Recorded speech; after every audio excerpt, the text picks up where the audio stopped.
Good morning, everybody. I am Muhammad Hamdi, professor of neurology in Alexandria. Today, I'll discuss with you some points on genetics in epilepsy, with a special emphasis on genetics of epilepsy that is inherited in the first year of life. Actually, this subject is the tough subject for many persons. Most of us skip this chapter in the epilepsy book.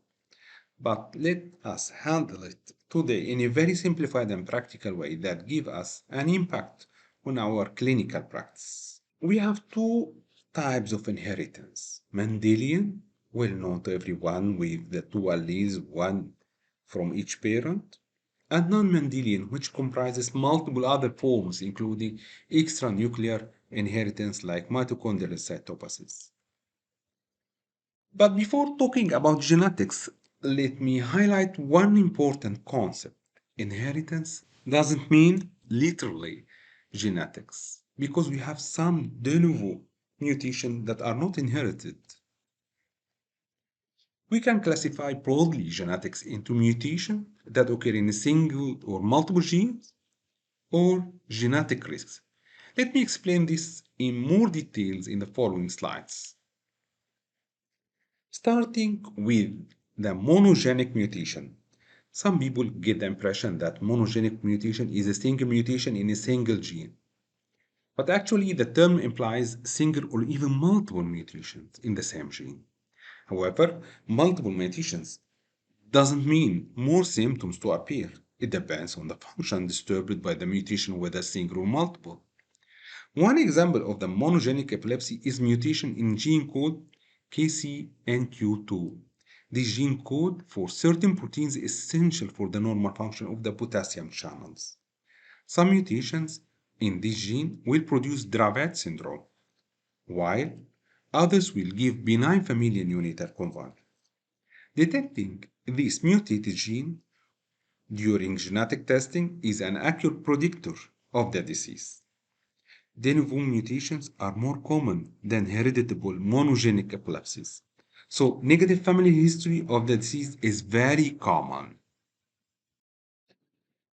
Polygenic epilepsy means that more than one gene is responsible for the appearance of clinical or electrophysiological phenotypes. Many genes interplay to act together at different strengths for the clinical expression. So it's very difficult to predict the clinical expression on studying two or three of these genes. The presence of certain setup of mutations form a good background to express seizure when environmental factors are found. The whole makeup of our genes form a genetic background. These sets are different in different races and families, making some races are more amenable to develop certain types of genetic epilepsies, while others are resistant to them. The genetic background is highly represented in genetic generalized epilepsies. Some types of genetic generalized epilepsies are precipitated by environmental factors like photic stimulation and sleep deprivation. So we have a spectrum starting from the monogenic causes in which genetic testing is a reliable predictor of the disease and offer a good diagnostic test, to the other end where genetic risks or background in certain races or families make them more genetically susceptible to the disease without specific testing. In this table, each individual epileptic syndrome can be caused by more than one mutation, even at different locations of different chromosomes, ending up with abnormally functioning proteins. Any of them can give the same clinical expression of the disease. An example of this is the benign familial neonatal epilepsy, the first one. Benign familial neonatal epilepsy is inherited in autosomal dominant pattern. Either mutation in the KCNQ2 gene, which is found on the long arm of the chromosome 20, this will lead to abnormal subunit of voltage-gated potassium channel, or another mutation in the KCNQ3 gene, which is found on the long arm of the chromosome number 8, coding for protein in the voltage-gated sodium channel. Either of them can give the clinical picture of the same disease. The other way around. Different mutation in the same gene will produce different epileptic syndromes. So, how to examine for the mutations? The basic method of genetic testing for mutation is called Sanger sequencing. In this method, we add primers with different bases. Those that are complementary to the bases of the original DNA template will attach to them sequentially according to their sequence. These primers are labeled so that laser detectors can display different colors on chromatogram, arranged in the same sequence of the bases in the tested gene.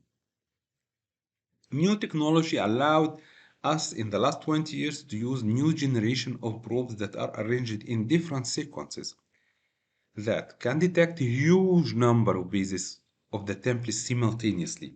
The new generation of sequences saved a lot of time and money. If we examine for sequencing of bases in a single or multiple genes, we have different methods of testing. The first of them is a single gene testing like Sanger sequencing, in which a diagnosed epileptic syndrome known to be caused by a single gene mutation or mutations is examined in a single gene test. This is an easy and cheap way of genetic testing, but unfortunately, this will not cover other genetic patterns of inheritance like triplet repeat or incidental genetic mutations. On the other hand, if we have epileptic syndrome known to be caused by either A, B, or C, or even 7 or 8 gene mutation, we can use next generation sequencing for this panel of genes. It's much faster than examining each gene separately. But if we have a wide diagnosis, including seizures, other cognitive, neurological, or physical disabilities, with no known pattern of inheritance, we need to examine the whole exome. The exome means genes of clinical significance, trying to find the possibly mutated genes. However, the whole exome sequencing may give us multiple irrelevant mutations that make the interpretation much more complex and difficult.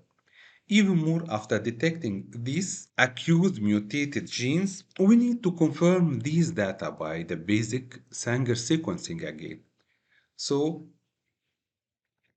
we the whole exome sequencing is not the examination of choice in all patterns of inheritance. Different mutations of a single gene may affect the function of the expressed gene product in a different way, giving more gain or of function or loss of function, which in turn may affect our decision of management plan. Usually clinicians ask an important question. Can this testing affect our management plan? This is an important question. This table shows us how detection of gene mutation, together with the clinical manifestation and structural imaging, can affect our therapeutic decision. An example of this when drug-resistant epileptic spasms associated with CDKL5, which is cyclin-dependent kinase-like mutation, and certain MRI findings they will respond to ganaxolone, originally progesterone metabolism byproduct that was FDA approved in March 2022 for the treatment of this syndrome.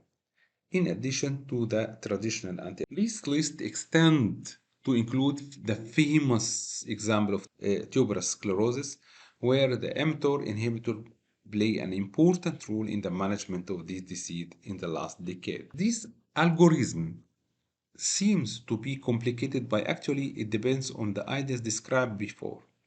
If the epileptic syndrome is known to be genetically related to certain mutations, so targeted testing is the best. If many genes are suspected, gene panel is adequate.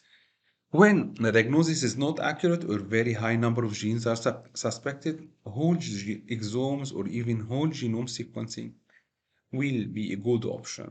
Definitely, the clinical presentation, EEG and MRI findings will guide us through this navigation. This may change our conventional way of therapy to some epileptic syndromes. Instead of using the traditional trial and error method for selecting the anti-epileptic drug, watching their efficacy and tolerability, these can be predicted using the appropriate genetic testing on initial diagnosis.